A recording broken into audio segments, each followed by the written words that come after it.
We've been going through the book of John, chapter by chapter. That's kind of my method, is I just march through a book. And John's a fantastic book in the Bible to study. But there's bigger themes in John that he includes throughout the entirety of the book that it's really hard sometimes on a week-by-week basis where I'm going chapter by chapter. It's hard to back up the bus, so to speak, and look at the bigger themes. And because I haven't been able to do that easily on Wednesday nights, I thought, hey, I'm going to take the opportunity this morning to focus on one of those big themes in the book of John. So whether you've been with us on Wednesday night or not, it doesn't really matter. We're just going to be starting from scratch on the big themes in John. And the theme that we're going to be talking about this morning has to do with how we approach God. That may be a strange way to say it. You might not have asked the question that way. But whenever we have an issue or a problem or a concern in our life, we approach God. And I guess my question to you this morning is, how do you approach God? And maybe more importantly than how, maybe I should be asking the question, what is it that happens in your life that causes you to need to seek His counsel? A couple weeks ago was the anniversary of my dad's passing. He had fought cancer for a while, and he died just over 2 years ago. And on the anniversary day, my mom and I went out to one of his favorite restaurants, and we were just wanting to remember him. And she asked me a question. It kind of caught me off guard because I wasn't anticipating having to answer questions at breakfast. But she said, Greg, what do you miss about him most? When do you miss him most? And I thought about that for a while, and I miss my dad in a number of different ways, but the way I answered it that morning was, there are some things that only my dad knew. Some bits of pieces of information that only, think about people you know that have passed, that they knew something. They knew where something was. They knew how something fit together. They knew the background of something. And they were the only person that knew that, right? And so I have that. I've several times where I've been looking for, let's say, a tool that I know my dad has, and I know that it's somewhere, but I don't know exactly where. Or maybe it's a relationship of somebody that the family knows, and only he really remembered exactly the history and foundation of how that worked. And so that was a good breakfast. It was good to remember my dad. And I also remembered that my dad didn't know everything. Right? As much as we like to think we sometimes know everything. My dad, there were lots of questions I could have taken to my dad, and he would have just shrugged his shoulders and said, I have no idea the answer to that question. Lots of questions about life. And I started to think, wouldn't it be nice? I mean, really, wouldn't it be nice if we had somebody like that just knew everything? Not just everything about me and my life, but everything about the entire world. Wouldn't that be cool if we could just call somebody up or take them out to lunch and just ask any question and just that person would know the answer? You see where I'm going, right? Yeah, we do have somebody like that. The way God has revealed Himself in the Bible is He is that person. He is that person that knows everything about you. He has information that only He has. And He's desiring to have a relationship with you, with us. And I thought, it would be great to have somebody like that on a regular basis to answer a lot of different questions. So as we ask the question, how do you approach God and why? I kind of made a list of some of the reasons why I tend to go in God's direction in my life. Sometimes it's a financial situation. I want you to be thinking about your own life now, okay? Sometimes financially, we come to the end of the month and there's not enough money for the month, right? January is one of those longer months. Thank goodness for February. Why couldn't every month be as short as February? But it's not just the monthly bills and budgets. It's also, what do I do? How do I best spend my money, right? How do I prepare for my own future? But how do I also use what God's given me? Sometimes we just don't have the answers. right? Sometimes we take those types of things to God. But beyond the financial stuff, there's a bunch of interpersonal things going on in our lives, aren't there? I made a short list. Something went wrong that causes me to go to God. And it may be something that somebody else did wrong, but it may be something that I did wrong, right? And there's nothing more in my life than when I do something wrong and I don't know how to fix it. I tend to be the one that keeps digging the hole that I'm in, right? And it gets deeper and deeper and deeper. And it's good to be reminded that there's somebody that can help you out of that hole. Someone said something, right? That sometimes causes me to go to God. Or maybe I said something. I've said something. I don't know about you. But I've said something. And it's caused me to want to approach God for answers. All of us have that family member, right? That family member that causes you to go to God. You know, come on, you know who I'm talking about. I mean, I don't know who it is in your life, but I've got like 5 or 6 in my extended family that just every time it's just, wow. Okay, I need to pray about that, right? I have no answer for what just happened there. There's a lot of tough stuff that life brings our way that causes us to want to approach God, to go to his counsel. And I guess part of the question we're asking this morning is, how is it that we approach God when those tough things happen? How is it that we get there? You know, everybody's like us. We're not unique here in Salem, Oregon. Everybody has these issues, right? I mean, we can acknowledge. Across the country today, there are people with the same kind of complicating questions that you have in your life. They don't know what to do either. They don't know where to go or how to get there. Would you agree with me that that's the case? Yeah, it's obvious. It's not just our country, right? It's everybody in the entire world. It's not an American condition exclusively. It's a human condition, right? And so as we talk about this, I'm reminded that it's not just Salem, Oregon, or America, or even in the world. I'm also reminded that it's not even just our time.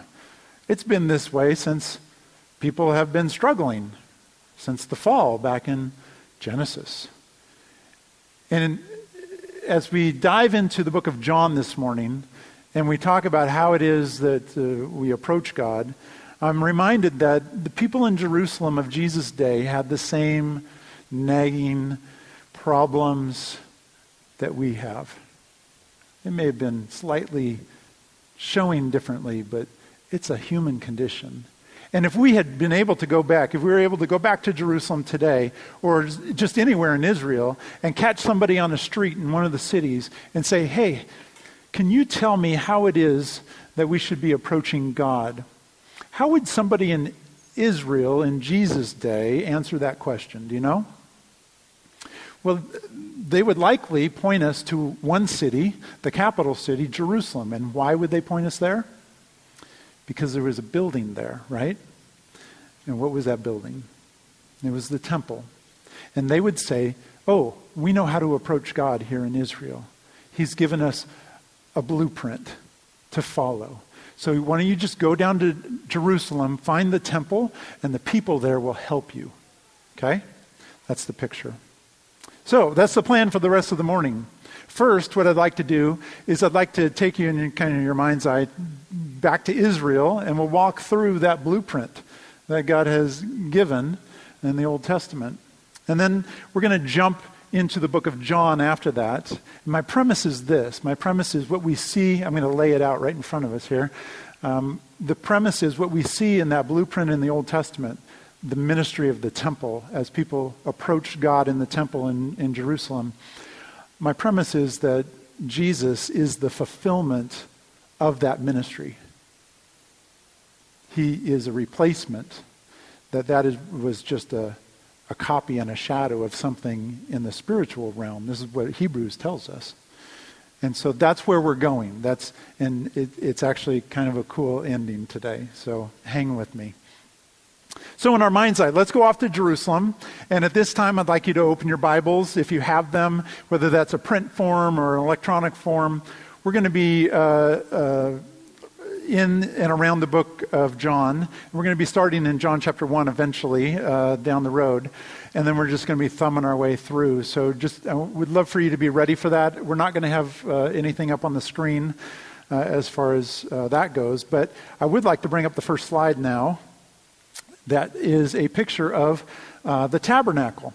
And by the time of Jesus' day, the tabernacle, this mobile structure that Moses built out in the wilderness and used for many years, became a permanent structure, the temple, and it was on a permanent foundation. It was in one location.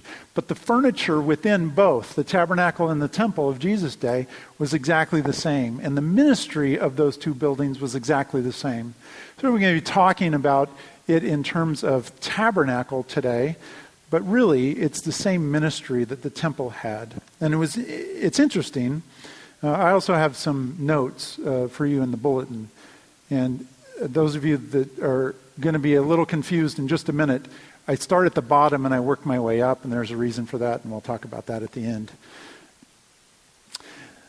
God, when Moses met with him back in Exodus up on Mount Sinai, said to Moses, I'm going to give you instructions on how to build a tent, a structure, and I want you to build it exactly as to the pattern that I'm going to show you. And it's interesting that wording, build it exactly to the pattern that I show you, is repeated a number of different times. We're in Exodus 25 through 30. Those chapters kind of outline the types of furniture that go inside the tabernacle. But this wording, this build it according to the pattern, is repeated not just in 25:40, it's back in 25:9, it's in 26:30, it's in Numbers chapter 8, verse 4. It's also in Stephen's New Testament sermon in Acts chapter 7. This language how important it was that Moses build what God described to him, because, why? Because Moses is going to build this structure, and it's not just going to be about the building or the furniture within, it's about the ministry, because it describes how to approach God. Okay? So, Moses builds it. There may be some of you here today that could go through in your mind and go through the tabernacle and tell me every single piece of furniture. Some people have studied it so much, and actually you could probably draw me a diagram. But my guess is that not everybody could do that. So we're going to go through. But there is one piece of furniture that everybody knows about. There's one piece of furniture in the tabernacle and the temple that everybody knows about, and it's because of that 1980s movie, right? You know what I'm talking about, right? It's that 1980s movie that tried to describe the spiritual things in more common terms. You know, Ghostbusters, right? No, that's a bad joke. It was Raiders of the Lost Ark, right? Yeah. And what's the piece of furniture? It's the Ark of the Covenant. That thing that in that cool 1980s movie way melts people's faces off of their body if they look at it, right? You remember. Or you should go back and watch it. It's pretty cool. So that may be the only piece of furniture you've ever really thought about. By the way, the melting's not biblical. That was just for the movie. Yeah, sorry about that. Not that God couldn't do it, I guess. I digress. The tabernacle had 6 pieces of furniture in it, and we're going to be walking through those 6 pieces of furniture. And it's very common as we begin to talk about this, it's very common because if you go back to Exodus 25 through 30, it describes how to make this furniture in physical terms, what to make it out of and how big to make it and all of that. And that's one way to look at furniture. But I'm going to ask you today to look past the actual construction of the furniture, and I want you to look past it to its ministry. And I'll give you an example here. My wife and I have a house, and in that house we have a dining room. Okay? And what would you suspect to find in our dining room? Yeah, a table and chairs, right? Good. So if I invited you over to our house and took you to the dining room, we could spend a lot of time talking about the table and chairs, what type of wood the table's made out of, maybe how big it is, the dimensions, how the leaves fold down and under and how they latch and how sturdy the chairs are. But really, I don't want to talk about the actual furniture when I go to the dining room. What I want you to know is what happens around that furniture, right? I want to be able to tell you the story of the meals that we've had around that table and who were at those meals. I want to be able to tell you the games that we play. Some of them are card games. I know, right? I want to tell you about the deep conversations that we've had around that table with the people that we love, right? That's the ministry of the furniture. And so as we begin to talk about the furniture in the tabernacle, what I want you to consider is not just the physical. I'm not going to be talking about the physical structure as much as the ministry that furniture had. You with me? Okay. So here's the way I'm going to do it. I've got these nice music stands, and I'm just going to set up the way Moses was told to set up the pattern. And you can see, maybe go to the next slide. You can see that as we enter into this area, the courtyard, there's two pieces of furniture. The first thing that you would come to is an altar. It's the brazen altar. And this is where we're confronted. We can't move past this until we get to that. It's part of the pattern God showed. And so we're confronted with a problem. The problem is there's a death sentence. Sin has brought a death sentence to humanity. And so here's where the death occurs. And the problem is it's my death.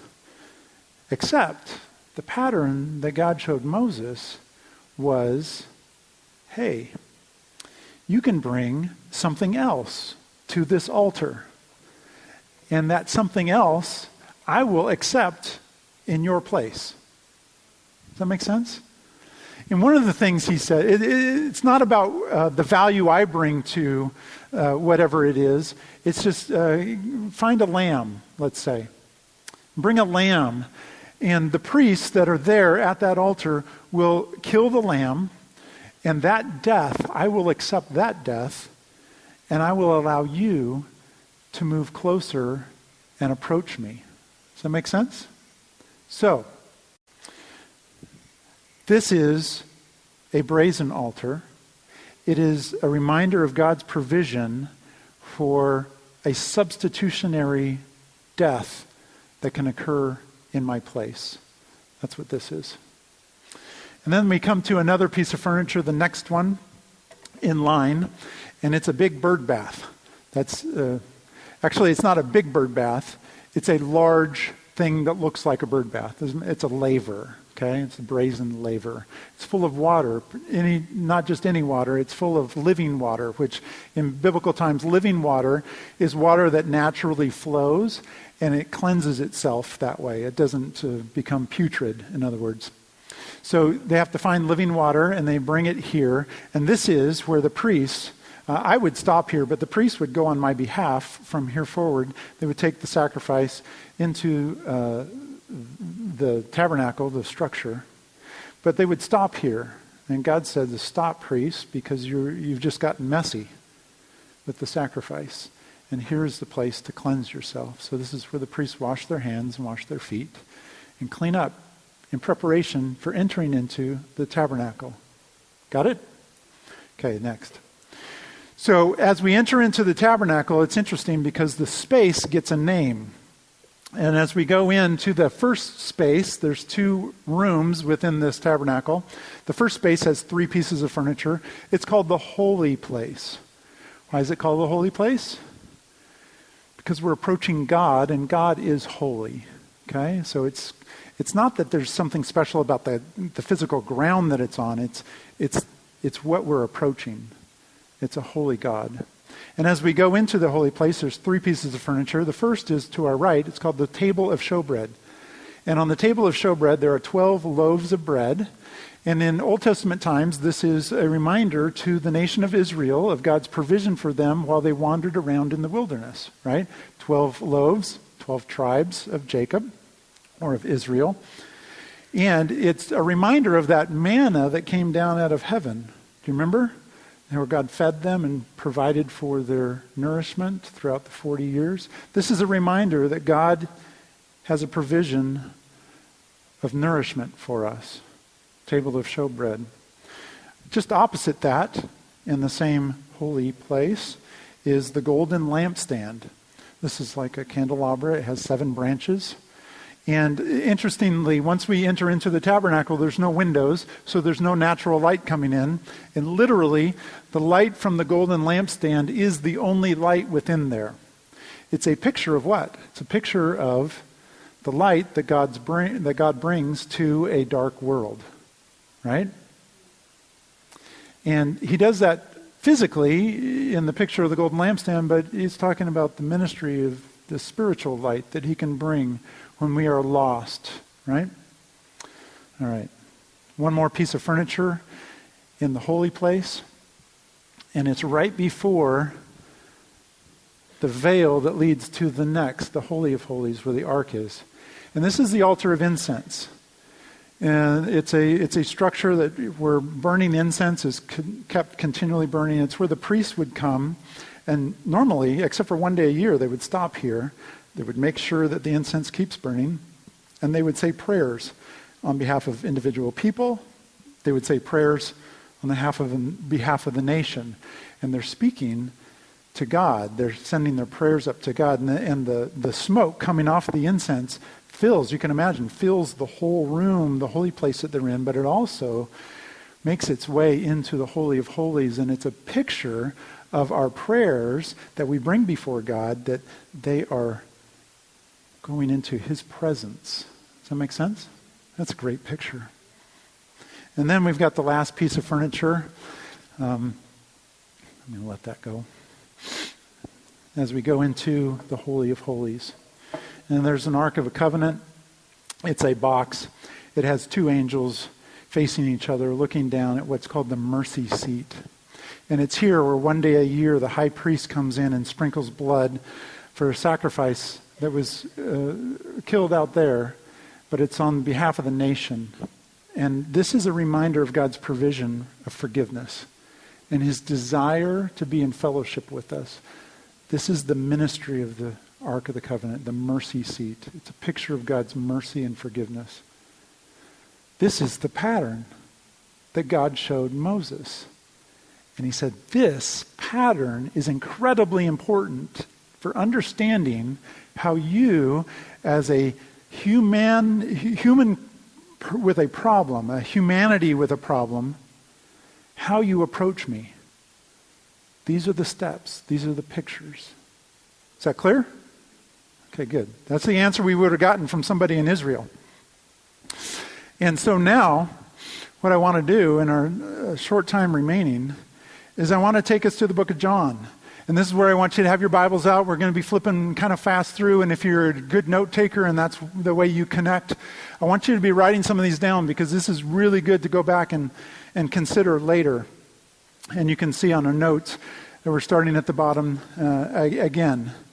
And the book of John is really interesting because it starts in John 1:14. So let's go to chapter 1, verse 14. There's a really interesting statement that John makes there. He has already given Jesus the title, the description of the word. It's a Greek word logos.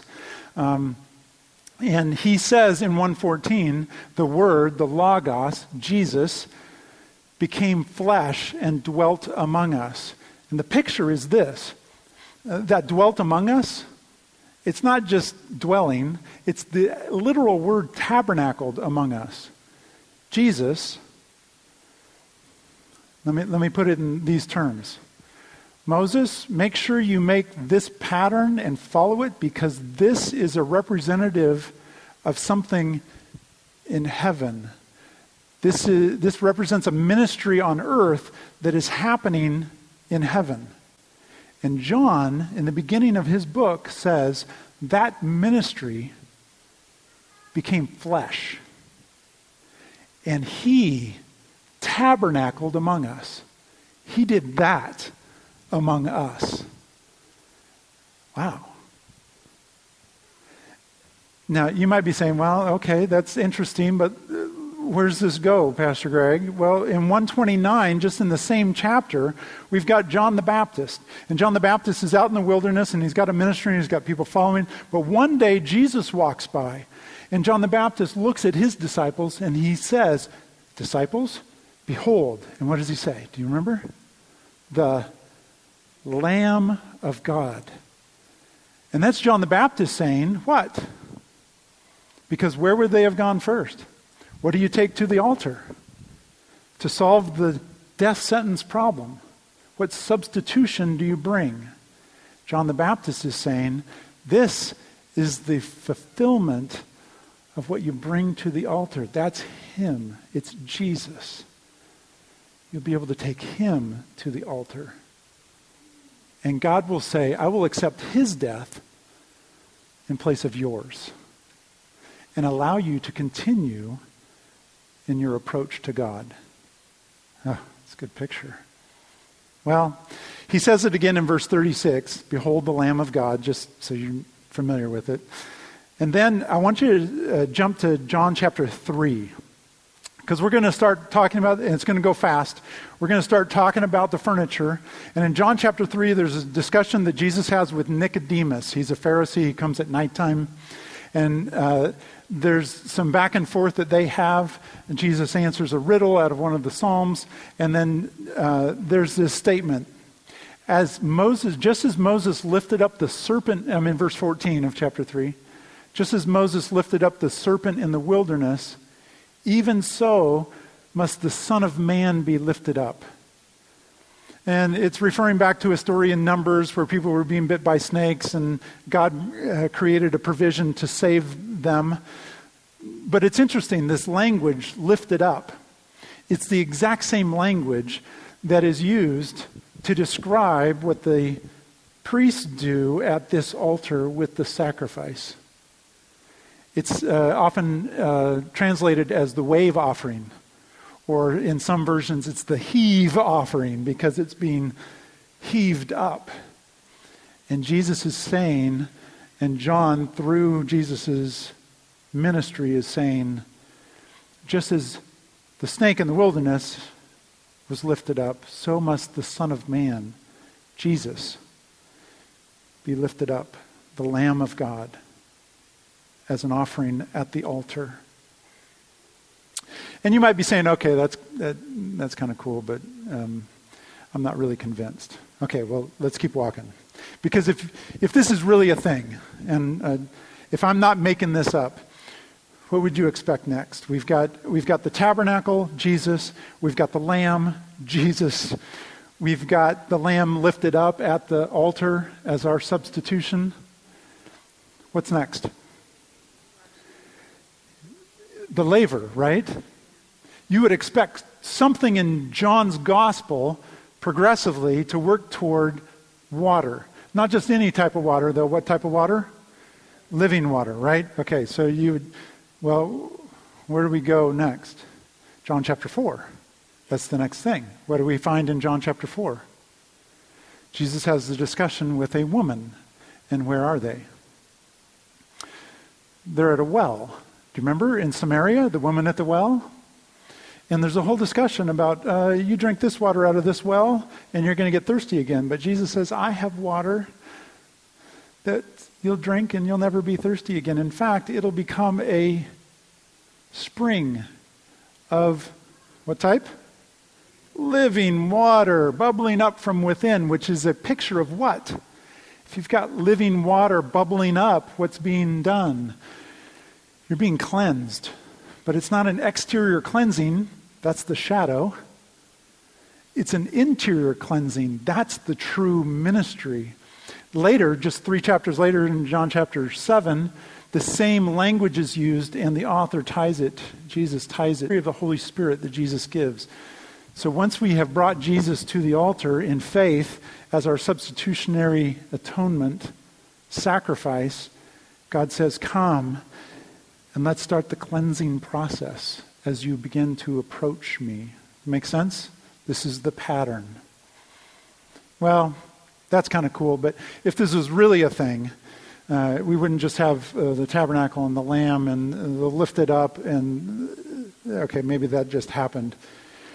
If this is really a thing, what would you expect next? What's the next piece of furniture? It's the table of showbread. So you would expect something in John's gospel to be talking about bread, right? Well, in John chapter 6, Jesus feeds the 5,000. And after he's done, they have extra baskets left over. How many of them? Oh, there's 12. That's curious. And after the 12 baskets are brought to Jesus, he begins this conversation that lasts the rest of the chapter, and he talks about how this bread, that he is this bread, right? And how your forefathers ate bread and they became hungry again, but he is the bread that came down from heaven. He is the fulfillment of the idea of the manna provision that God gives. He is the nourishment that symbolizes.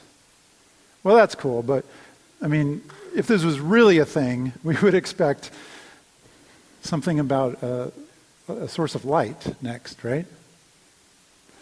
Well, let's go to John chapter 7 and 8. And Jesus makes a curious statement. Long conversation about how he is the light of the world. Talks about how there's darkness in the world and how some people don't like the darkness and they don't go through this process to approach God because they like the dark. But when you come into the light, what happens? You can see your way. You can see your path. You can start to begin to have answers for those nagging questions that life brings. And here's where I'm going to terribly disappoint you.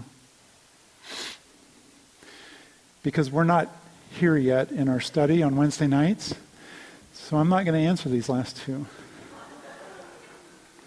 But I will tell you this, it's fantastic how the altar of incense and you're welcome to come on Wednesday nights. This is a shameless plug, right? But we're also videotaping it, and you can catch the videotape. But more than anything, what I'd love for you to do is jump into the book of John and say, where is it? I've already told you we're at chapter 11 and 12, and we've gotten this far.